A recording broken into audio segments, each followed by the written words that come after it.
Hello good morning guys, this is Khader. So today analysis చూద్దాం. Previous days వచ్చేసి మనకి indecision candle form అయింది. So both side SLs ఉన్నాయి మనకి ఇవాళ ఏమో మార్కెట్ దగ్గర మనకి 500 బిలో ఓపెన్ అవుతుంది, అంటే 113 పాయింట్ల బిలో గ్యాప్ డౌన్ ఓపెన్ అవుతుంది. కొద్ది గొప్ప ఇక్కడ సెల్లర్స్ కొంచెం స్ట్రాంగ్ అవుతారు, కానీ మేము ఓవరాల్ ట్రెండ్ వచ్చేసి మన బయింగ్ సైడ్.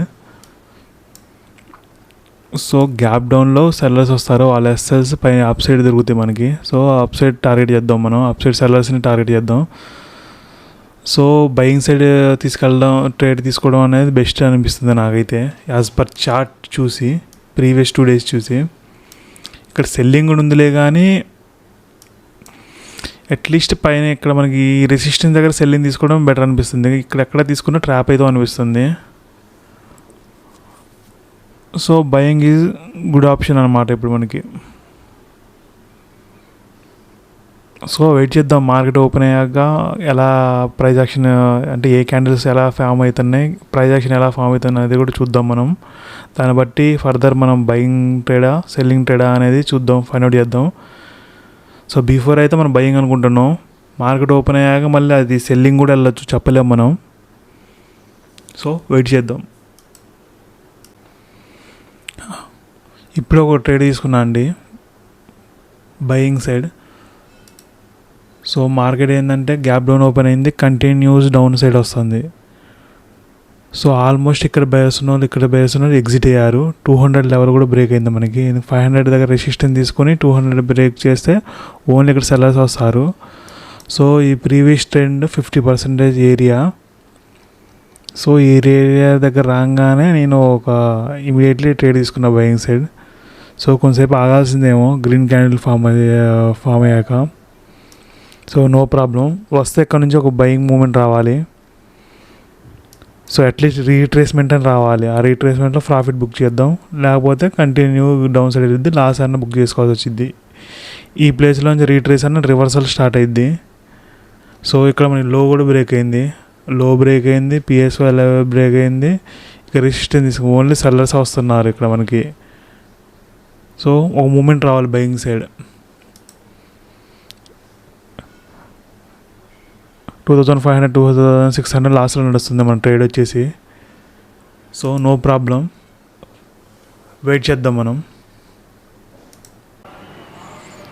ఓవరాల్ మనం 8300 లాస్లో బుక్ చేసినామండి. సో మిస్టేక్ అయిపోయింది నాతో. So market continue down side వస్తుంది. సో మన ఇక్కడ చూడండి, ఇక్కడ 55,200 లెవెల్ బ్రేక్ అయింది. ఈ చిన్న మనకి కన్ఫర్మేషన్ లేకుండా ఈ బయింగ్ సైడ్ ట్రేడ్ తీసుకున్నా, అట్లీస్ట్ కొంచెంసేపు ఆగాల్సింది. ఇక్కడ ఈ రెడ్ క్యాండిల్ దగ్గర నేను బయింగ్ సైడ్ తీసుకున్నా, మార్కెట్ ఇక్కడ నుంచి వెళ్ళిద్దని పైకి సైడ్ అప్ సైడ్. ఎందుకంటే ఇక్కడ డౌన్ సైడ్ బయర్స్ చూసారా, వాళ్ళ ఎస్ఎల్స్ హిట్ అయినాయి. ఇక్కడ 50%, ఈ ప్రీవియస్ 50% వరకు మార్కెట్ వచ్చింది అనుకున్నాం. కరెక్ట్ కొంచెం 50% ఇంకొంచెం కిందకే వచ్చింది. సో అట్లీస్ట్ మనం ఇక్కడ ఈ గ్రీన్ క్యాండిల్ ఎంట్రీ తీసుకున్నా మనకి కొద్ది గొప్ప లాస్ చూపించి, దాని తర్వాత రికవరీ చూడండి ఎట్లా ఉందో.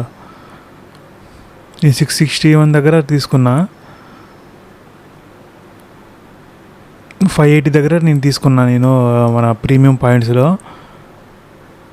506 నాది స్టాప్ లాస్ హిట్ అయింది. చూడండి రికవరీ ఎట్లా చేసిందో మార్కెట్. జస్ట్ ఒక 10 పాయింట్లు ఉండదు, దగ్గర 10 పాయింట్లు కిందకి వెళ్ళి మార్కెట్ అప్ సైడ్ వెళ్ళింది, ఎస్ఎల్ హిట్ చేసి పైకి వెళ్ళింది. సో మన ఎంట్రీ రాంగ్ అనమాట. ఇంకొంచెంసేపు వెయిట్ చేయాల్సింది డౌన్ సైడ్ కొంచెం.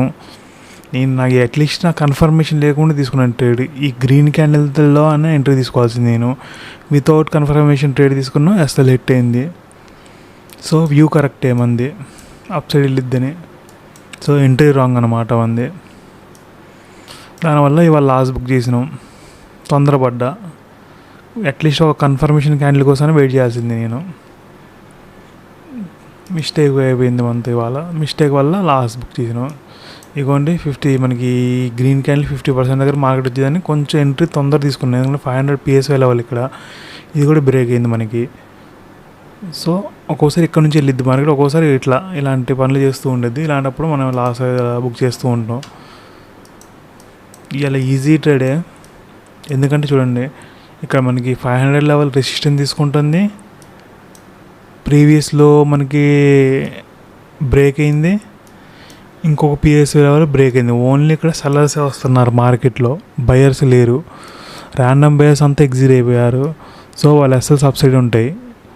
మనం ఇలాంటి కన్ఫర్మేషన్ తీసుకున్న దగ్గర ట్రేడ్ తీసుకోవాల్సింది బయింగ్ సైడ్. అప్పుడు వాళ్ళ ఎస్ఎల్స్ హిట్ అయితే ఉంటాయి, మార్కెట్ కంటిన్యూ పోకుండా.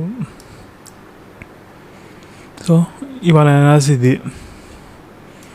ఓవరాల్ లాస్లో బుక్ చేసాం మనం, నో ప్రాబ్లం. రేపు చూసుకుందాం.